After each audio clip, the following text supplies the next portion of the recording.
Top of the morning to you. You wouldn't believe what my 9-year-old's doing. Do you? Are you getting tired of hearing that yet? Um, my wife and I have been in training and coaching for years and getting better and better at it all the time. We're going to more classes because we can get better every day. One of the tidbits that we took away from some of the training that we've done, actually, a couple of my coaches have shared it with us, is kind of eliminate or remove or reduce your use of the word but, especially when it's in a relational conversation. For example, you're doing really good on your schoolwork, but we'd like to see some improvement in math. What that but says there is, I don't believe anything I said before. All I believe is you need to do better in math. So it discounts or discredits what you've said first.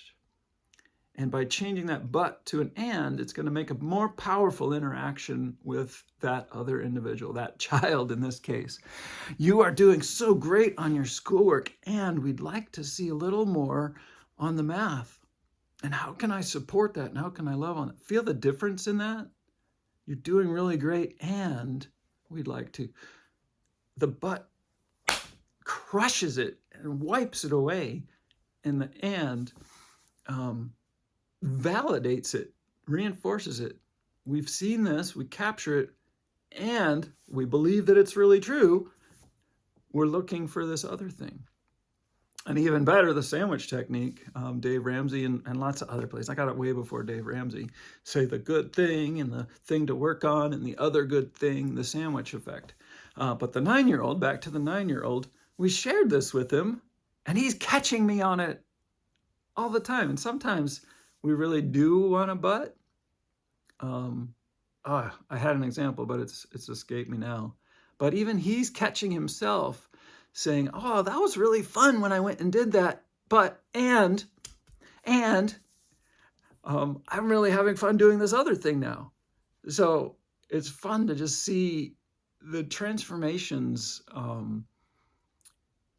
in thinking and mindset patterns of him as a 9-year-old. Imagine when he's old fart like me and trying to perform in life.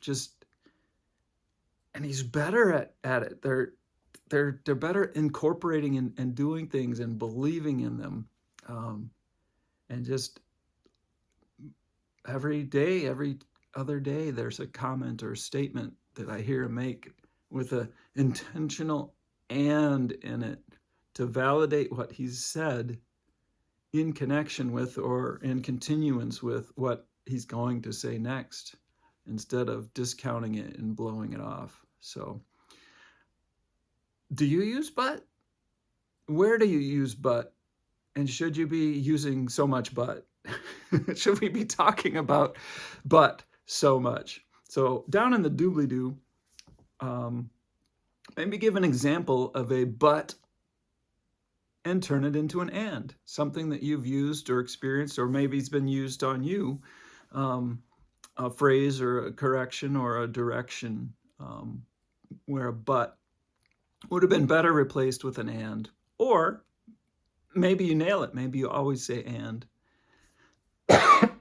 And you can think about, what if I had but in there, and how much less effective and less powerful that would be. So down in the doobly-doo, share your but and story, and but and think about that. Try that mindset. Try it out with your kids. Start teaching that and sharing that with them. Looking forward to coaching with some new people. Have a couple slots in a trial coaching program. Also exploring doing coaching is more about pulling it out of you.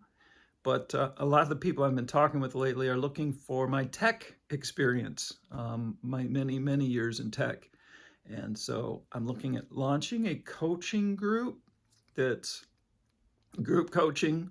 It includes the internal and external, unconscious and conscious, but also, I just did it, and also includes some mentoring and consulting on your tech use in your company to get that that workflow. Small solopreneur entrepreneurs, maybe up to 5 or 10 employees, getting your business systems in place, getting coaching on how to use Go High Level and other flow saving devices, ClickUp, figuring out what tools are right for you to use.